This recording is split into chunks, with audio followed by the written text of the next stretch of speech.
Oke, bismillahirrahmanirrahim. Assalamualaikum warahmatullahi wabarakatuh.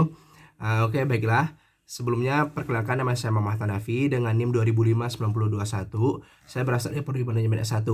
Insya Allah pada video kali ini saya akan membahas tentang mata kuliah komunikasi bisnis berkaitan dengan definisi dan dua lingkup studi komunikasi dalam sebuah bisnis.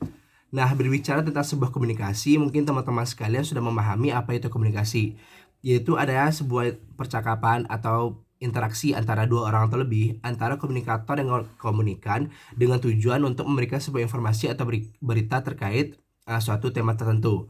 Dengan tujuan apa? Dengan tujuan untuk mencapai tujuan tertentu dalam sebuah perusahaan ataupun sebuah organisasi.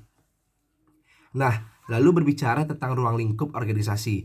Berbicara tentang ruang lingkup organisasi itu terbagi kepada dua bagian. Yang pertama itu ada ruang lingkup internal dan juga ruang lingkup eksternal.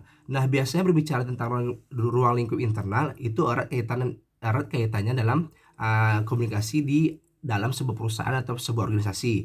Misalkan komunikasi antara manajer dengan bawahannya, antara sekretaris sesama manajernya, antara karyawan dengan karyawan. Nah, lalu berbicara tentang komunikasi eksternal, itu biasanya berkaitan dengan komunikasi dengan pihak luar, seperti perusahaan dengan kreditur, dengan investor, itu berkaitan dengan komunikasi eksternal. Nah, lalu ruang lingkup itu tidak hanya berhenti di sana saja, akan tetapi ada menurut para ahli yang bernama Chris Field yang mengatakan ruang lingkup itu terbagi kepada 8 bagian. Yang pertama, siapa yang menerima pesan. Yang kedua, pesan itu berisi informasi. Yang ketiga, nilai sebuah perusahaan.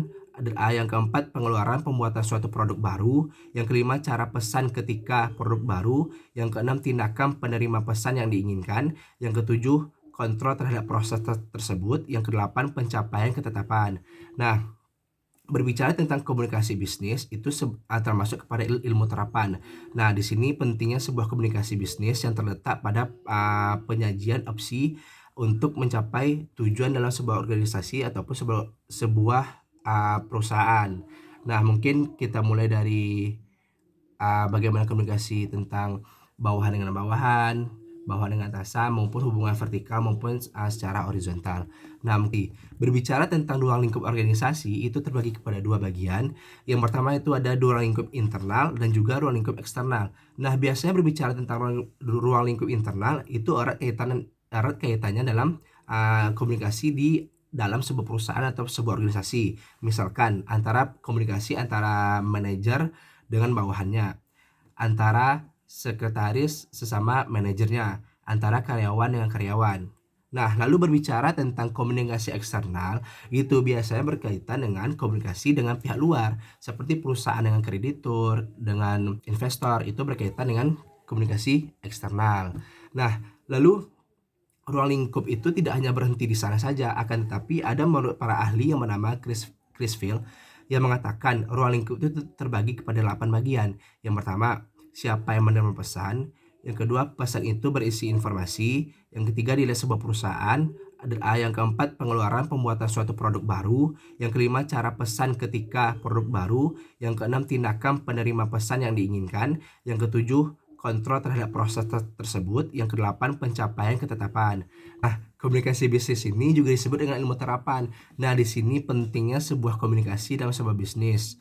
Nah, mulai dari ide bisnis, perencanaan, proposal bisnis, pembuatan keputusan atau decision make, pencapaian kesepakatan, pengiriman dan pemenuhan pesanan dalam berbisnis sehingga bisnis itu sukses. Nah, dengan melakukan komunikasi bisnis yang baik antara pihak internal maupun pihak internal, antara eksternal dan eksternal maupun internal eksternal, itu akan menghasilkan dampak yang baik atau dampak positif terhadap kemajuan suatu perusahaan atau organisasi yang kita pegang. Nah, mungkin sekian informasi yang dapat saya sampaikan berkaitan dengan ruang lingkup studi komunikasi bisnis ini. Semoga bermanfaat. Mohon maaf atas kesalahan. Assalamualaikum warahmatullahi wabarakatuh.